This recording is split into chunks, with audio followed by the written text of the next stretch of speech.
Welcome to another episode of Grocery Guys. I am Bill Wilson. I'm here with Tim Inkelbarger. Tim, how's it going? It's going okay. It's starting to warm up here. The weather's nice and I've been out and about a little bit. How about yourself? Well, it wasn't going very well for me over the weekend and on Monday. As you recall last week, the theme of the podcast last week was pain, pain through Trump's tariffs. And That's I right. carried that theme onto the weekend because I got my second shingles vaccine. Tim, have you ever had a case of shingles or have you had the shingles vaccine? I have not had a case of the shingles, and I've been considering getting the shingles vaccine because I've talked to some friends of mine and I recently learned how terrible it is to get the shingles, apparently. Yeah, well, that was my thought. And I have now completed the shingles vaccine, thank goodness, because it's no fun. It's no joke. I've had I've had a lot of vaccines in my lifetime. I get the flu vaccine every year. I've had the pneumonia vaccine on occasion. I had the COVID vaccine. I had the second vaccine. All of them were a cakewalk compared to the shingles vaccine. So I went and you have to have two shots. So you get your first shot, your first dose of vaccine, and then you got to wait 4 to 6 months to get your second dose. And I felt so crummy after the first dose, I was scared to get the second dose. So it was well over a year before I bucked up and said, you know what, I just got to I got to finish what I started. So I got the second dose on Saturday at about 1:30 in the afternoon. And Sunday, I pretty much slept most of the day. Felt crummy, had chills, had body aches, loss of appetite. And that carried over into Monday. And as you know, I was not working on Monday. I know I got your heartfelt sympathies, on Monday from you, Tim. Thank you for that. I felt terrible for you. No, your Tim was too busy working the beat. So I was like, this is the worst vaccine I've had in my life. And I made a post on Facebook saying, this is the worst vaccine I've had in my life. But then a lot of people chimed in and they have had shingles and they described what it was like. And I was like, oh my goodness. So even though it does make you feel really crummy for 2 to 3 days, I think it's worth it. So I'm hoping that I'm going to be shingle free for the rest of my life. Right, because shingles can last more than 2 to 3 days. Like if you got it for a few weeks or months, I think. I'm not sure how long shingles hangs around. I think it lasts for a few weeks at least. If you follow NBC5, one of their anchors, Allison Rosati, she does the 10 o'clock news. She just came back from having a case of shingles and she was out at least a couple months. So it's no joke. It's no joke. I think I'd rather have COVID than shingles. And I've had COVID. So there you go. So I got a little beef to kind of have out with you, Tim, about your precious Aldi store. So here I was. I've been really on a kick of eating mandarin oranges, the cuties as they're called, and I've been eating a lot of them. So last night I had a craving for cuties, and I'm like, I'll just go to my local Jewel to get a 3-pound bag. Well, I step in there, and the 3-pound bag is $5.99. I'm like, this is crazy. I'm not going to pay $5.99 for a 3-pound bag of cuties. So I'm like, I know, I will go to my local Aldi. They're going to save the day for me, Tim, because I bought from there before and the 3-pound bag has ranged anywhere between like $1.97 to like $3. So I'm like, all right, I'm going to go to Aldi. I go to Aldi. It's 8:12 at night, Tim. What does that mean for Aldi people? That Aldi is about to close or already closed? Aldi is closed at 8 o'clock at night, Tim. See, I'm pretty sure the Aldi near me stays open till 9. They do. I know that for a fact that they open at different times. Sometimes it's Uh, 9 and sometimes it's 9:30, I think. But I've looked around because I've gone to these Aldi merch drops and they open at different times. So they might close at different times. I think the one in Wicker Park here in Chicago closes at 9, but I might be wrong about that. well, I must be at the wimpiest Aldi on the planet then, because 8 o'clock Everything was shut down. Parking lot was empty. I was so disappointed. I'm like, man, come on. It's You not know, right. the same thing happened to me with Costco. You know, I joined Costco recently, and probably about 6 months ago or so, I was gonna go to a Costco with this friend of mine. They said it was Sunday. It was a Sunday afternoon, like early evening, and we got there and it was already closed because Costco closes early on Sunday. I don't know exactly when, but I think it's like 3 or 4 or something like that. Like you cannot go to Costco on a Sunday night. I'm not sure if that's, I'm pretty sure that's nationwide, but I can't be certain. Yeah, well, Chick-fil-A doesn't even open on Sundays. So, retailers, it's something about Sundays. Retailers are a little funky about that day. So, Yeah.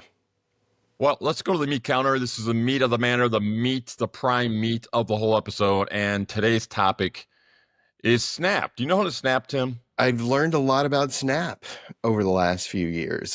No, I'm talking about Snap. Do you know how to Snap? Yeah, Of okay, you course I got can Snap.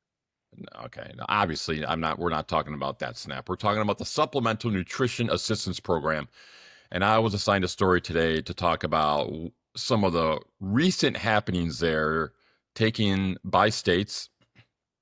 Arkansas and Indiana came out with revised plans, I guess you can call, for SNAP recipients.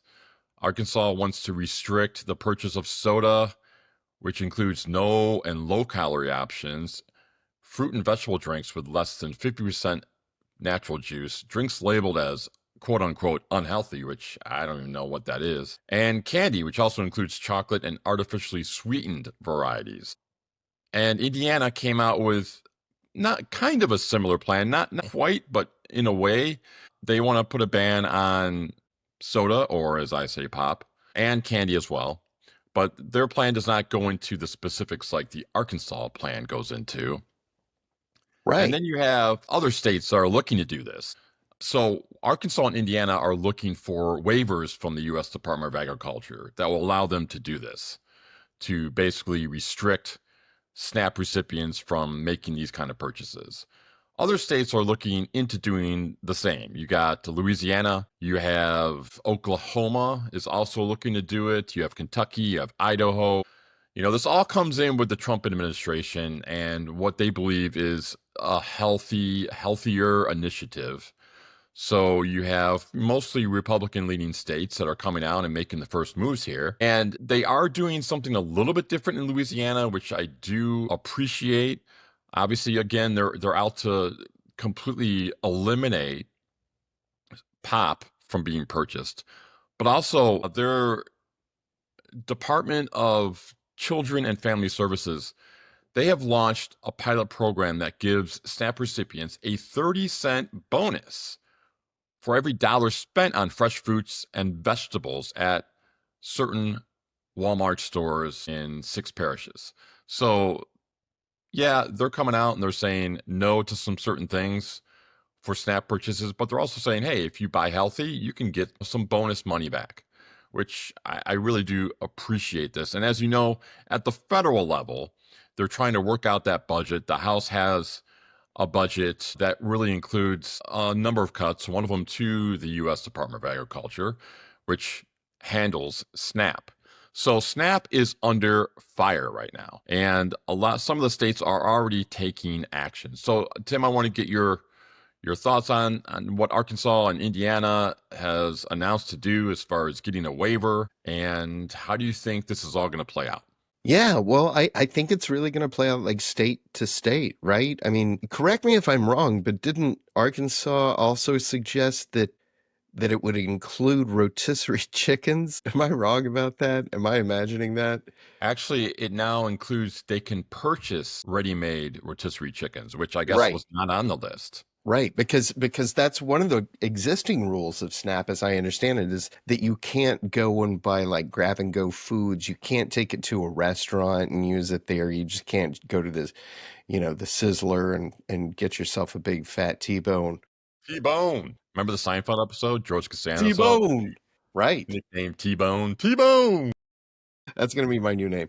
But there are already rules in place, and the things that I've read is that this has been tried before in the past, where they try to cut out sugary soft drinks, or they try to cut out, you know, candy or energy drinks or things like that. And as you are aware, I think since you're working on the story, there's already pushback from these industries, right? Like it's not like the big candy isn't gonna just roll over here. They're pushing back, and I suppose that they've probably done that in the past. This is really, I think these battles have happened before prior to my time covering the grocery industry.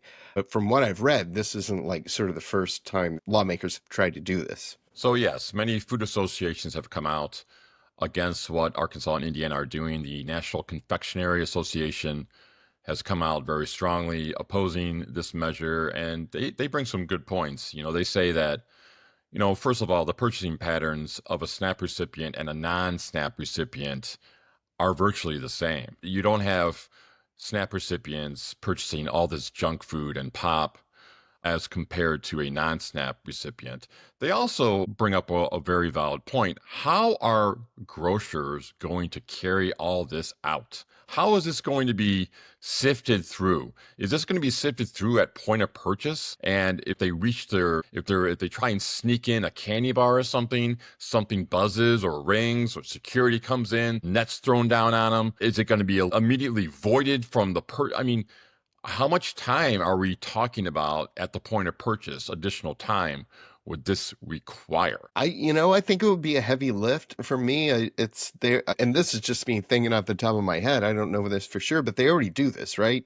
They already have a list of things that can and cannot be used for SNAP. So I don't see changing that list or adding to it or subtracting from it would really be ultimately like undoable. It might be costly or time consuming, but I don't think lawmakers and legislators really care about that too much.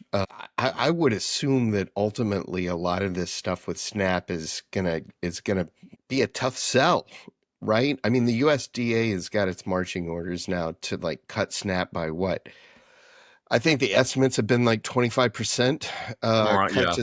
to SNAP, and it's up to them to do. Congress doesn't give like a dollar amount. I think it just says cut this out of, USDA completely. So that's going to include a lot of different things. So they've got to figure out what that balance is going to be. But like one of the biggest recipients, I think the biggest recipient of SNAP dollars is Walmart. So like they're going to be the ones to take the impact here, right? Actually, I've got it right here. I pulled it up right before the show because I remember this. It's 20, 25%, right? yeah, 25, almost 20%, 6% of Snap Shopper grocery dollars go to Walmart, and more than 9 out of 10 people who receive SNAP benefits say that they enjoy going to Walmart or that's a store that they go to. So I don't think Walmart's going to sit back and just kind of say, well, I guess, we believe in smaller government, so or whatever. They're going to fight this thing, and they've got a lot of resources. Well, Kroger is also another big retailer that takes in a lot of SNAP recipients. So the National Confectionery Association also pointed out that I believe about 2% of SNAP purchases are candy, a very small amount. And they do have, talking about how this would be implemented and carried out. Here's a quote from the NTA about that. If retailers are required to scrutinize individual product eligibility and flag each eligible and non-eligible item at their point of sale, this will substantially increase compliance challenges for retailers and will decrease the number of eligible SNAP retailers. So, there's a lot of technology out there. Obviously, technology could help. I just really wonder I'm curious as to how this is going to roll out in Arkansas and Indiana, because, the U.S. Department of Agriculture, they're going to give those states the waiver that they want. And they've come out and they've supported it. In fact, the head of the USDA was alongside with the Arkansas governor when this announcement was made. Sarah Huckabee Sanders, or Sarah Sanders Huckabee, whatever she goes by these days. So they're going to get the waivers. Yeah, I think they'll. I think that this kind of This is very reminiscent of some stuff that's already happening in the Trump administration, where it's like we're going to take away this huge thing that really, really is going to have it's going to wreak havoc on society, like with tariffs and things. But then maybe at the last minute they decide to, everybody gets a do-over and we're not going to do it. When Doge was slashing all of these programs and firing a lot of federal workers, there was this narrative that went along with it that it was due to fraud, right? And it was due to corruption. And they were doing a great thing by cutting these benefits, like they're teaching rats how to be transgender or things like that. Remember all those kinds of jokes? But that was the logic behind it that they sold it on is we're cutting all of this waste and fraud and corruption. And this kind of, we're going to cut candy and sodas out of SNAP benefits it kind of has a ring to it that's very similar to me. Like, it's sort of like, this is a bad program. This is a corrupt, there's a lot of waste and fraud in this program. And that's why we're doing this. Like, it seems to be to me, kind of coming out of the same playbook here, where you have sort of the state level kind of going, yeah, that's a huge problem. Everybody's just eating candy bars, and then we all got to pay for their diabetes medication down the road. And you have the candy industry saying we have hard numbers that show that only 2% of most SNAP dollars are spent on this. And maybe those are wrong. Maybe those are false numbers as well. I suspect that if they're putting it out there, there's probably at least some truth to it. So paper or plastic, Tim, and I'm going to kind of push you in a certain way here because during our morning meeting today, you had some good things to say about this, mainly that the government has no right to say, you can't do this. You can't purchase this. If a low-income family wants a candy bar, they should have a candy bar. So paper or plastic, here's a paper or plastic question. Do you feel that this should be implemented in any capacity? I think when we were talking earlier this morning, I said it like this, that I don't think that this is the hill very many people care to die on these days, considering all of the other things that are happening in the world right now. That, the idea that somebody can't get candy with SNAP dollars, who's going to get really behind this movement? And yes, I mean, at the end of the day, I think that there should be limits to a degree. It's just a matter of where you want to draw the line. Like, I don't think people should be able to get, margaritas with it or anything. I think that there are certain things, but it becomes, the more you try to police it, the more difficult I think it becomes. And you're picking and choosing, and then you have sort of the power to pick this company over that company. So I just think it gets increasingly tricky and complex when you're trying to go with certain foods and not others. Like, alcohol is different in that it's like a giant category. So I would say plastic. Wait, which one was plastic? You know what? You can make up whatever one, paper or plastic. Call it plastic or paper. What is it? I will go with plastic in this sense and say that they probably shouldn't do that because I think it's not a problem to begin with. They haven't even proven that it's a problem. So no, I'm against it. Yeah, I really thought we were going to get into a heated discussion here at the end here, Tim. But I think I pretty much agree with what you said. I do think there should be limits put on the amount of junk food, pop, candy that is purchased, with SNAP money. I think people are entitled to have a candy bar, have some pop, using that kind of money. I mean, people would spend their own money on that kind of stuff, a lot of their own money on that stuff, not to mention federally assisted money. But I do think, you can't pull up with a shopping cart and half of it is so-called junk food. I do think that there has to be limits. What those limits are and how those limits are carried out, I have really no idea how that would happen. But I do think that something needs to be done. It's kind of like, you look at welfare and you look at health insurance and health costs. It's a huge, huge ball of mess that needs to be addressed, but nobody is willing to go that route and address it. Yeah, I think it's like a carrot and stick kind of situation. I think if you provide incentives for people to to eat more healthy, then they're likely to do it rather than the stick where it's like, if you don't, here's what happens to you. Now you have no money for food or something. It's just, I don't think that works with people, to be honest. I don't think that's human nature. And you know what? That's why I really like what Louisiana is doing or piloting right now, where they're like, hey, if you want to try and eat healthier, we're going to give you some bonus money back. I mean, it's not like they're getting cash back. They're getting, SNAP dollars back, however you want to define that. You should But get a bowl of etouffee back if you eat healthy, or some gumbo. or beignet, something like that. Or a beignet, yeah.